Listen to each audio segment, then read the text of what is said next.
I thought no ways Randy going to San Fran. But what interested me the most was that during his workout with San Fran, guess who was throwing the passes? Harbaugh. That's what I want out of a head coach. Players coach. Yes, he is a players coach and he can motivate. Like, let's look at his track record. I mean, look at what he did with Stanford, man. He didn't have much talent at Stanford. He took him to a BCS bowl game. And look at how he developed Andrew Luck. Let's not okay, Andrew Luck, he worked hard for where he is, but the development that Jim Harbaugh helped him with, you can't put a price on it. That's a really good point, and that's something that I think people actually don't know that much about. I mean that's really a really good point because.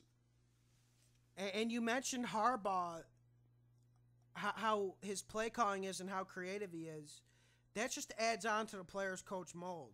And one thing I loved when I heard Jim Harbaugh was throwing passes to Randy Moss.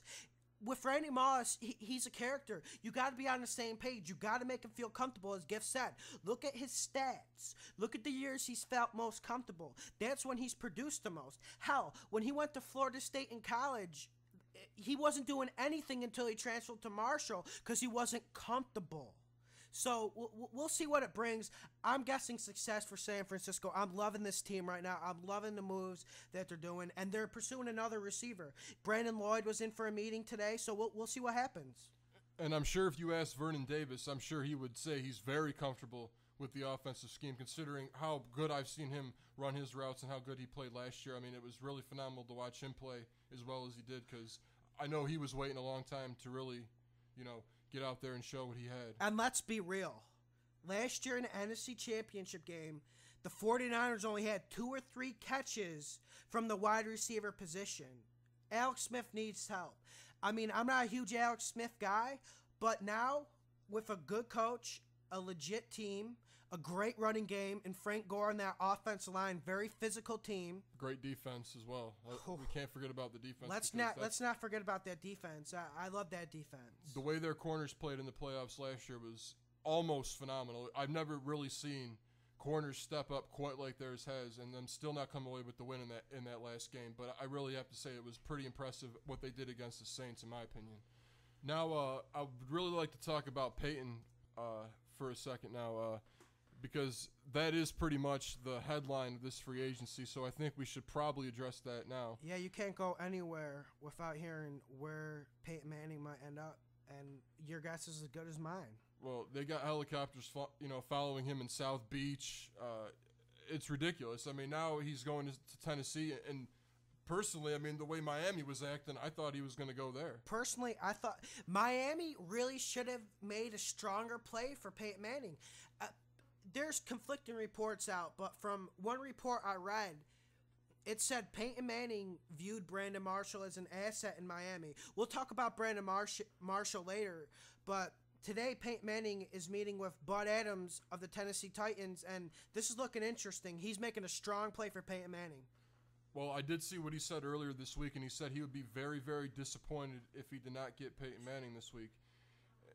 And really, I mean, I haven't seen any team express that much want in Peyton Manning yet, because it just seemed like he was really serious about it when he said that. He really wants Peyton Manning on that team. And what was most interesting about it, Bud Adams even said Tennessee's main off-season goal was to sign defensive end Mario Williams. And he's just abandoned that once Peyton got in the market, which I think is smart business from him.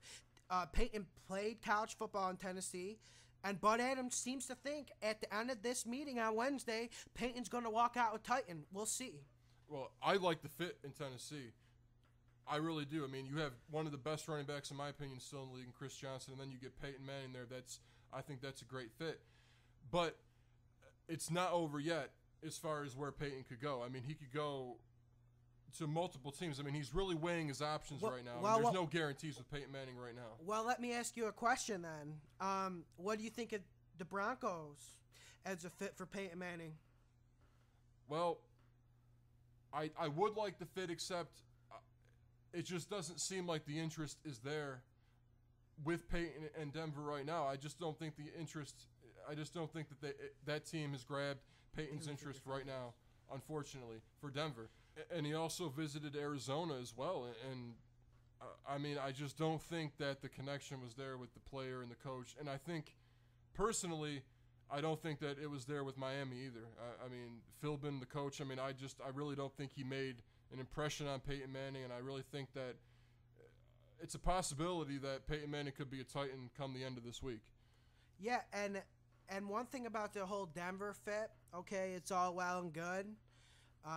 Elway pitching it to Manning, I agree with that. And but with Peyton going there, what are the assets? Okay, Eddie Royal's a free agent. You got Decker, who's coming off a serious knee injury, which he suffered in the playoffs. So I don't see any weapons to entice Peyton. Yeah, you got that bruising offensive line. Then you got the likes of Willis McGahee and no Sean Marino. But I'm not seeing much tools for him to work with. We saw how that defense struggled when Brian Dawkins went out with that neck injury. That defense is average in my opinion, but it looked really, really good with those games Tebow was winning.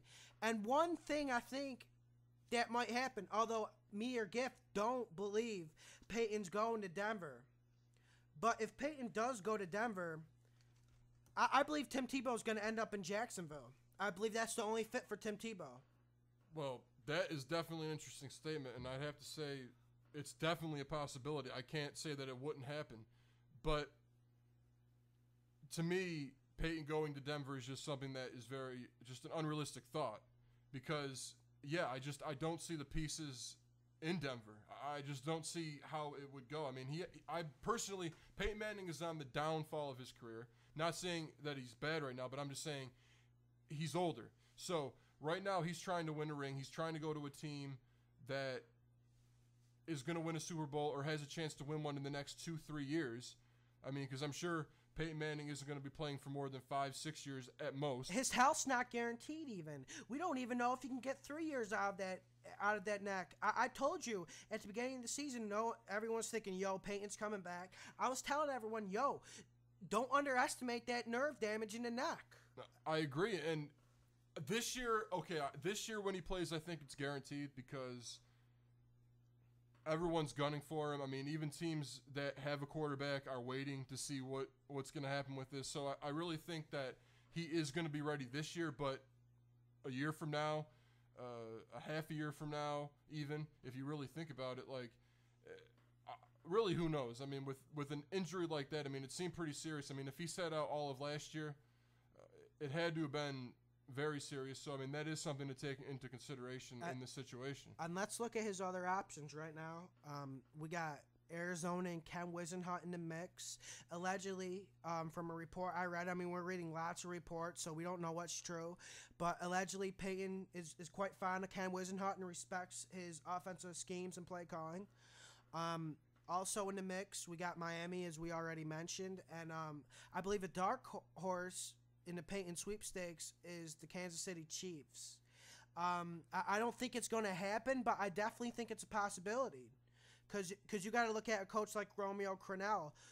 With Peyton coming in, your team, I don't care which team, you're going to have to change your offense. You're going to have to give up a lot of power to him. Yeah, and I agree with that. I mean, whoever Peyton goes to, they're going to have to sacrifice a little bit to gain a lot.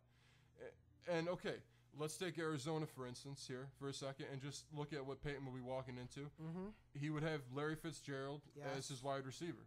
And that in itself is a huge asset. And I love Steve Breston in the slot. But one thing, another thing we have to bring up to the listeners is I believe like 4 or 5 days, Arizona has to cut Kevin Kolb by, or they got to pay him a lot of money for their roster bonus. Is that true? Yes. Well, the date's Friday. Oh, okay. And so basically, if Peyton is going to sign with Arizona, it will happen by Friday. And I think that wherever Peyton will go, I think it'll happen by Friday at midnight at latest. Anyways, but Kevin Kolb, that's the thing. They owe him money on Friday, and if they have to make their decision by then. So, and one thing people were saying about the Peyton sweepstakes in particular, is that he would go where Reggie Wayne goes. Well, it turns out that's not true. Reggie Wayne's already re-signed with the Colts. Yes. Well, earlier this week, 2 days ago, Marshall Faulk made a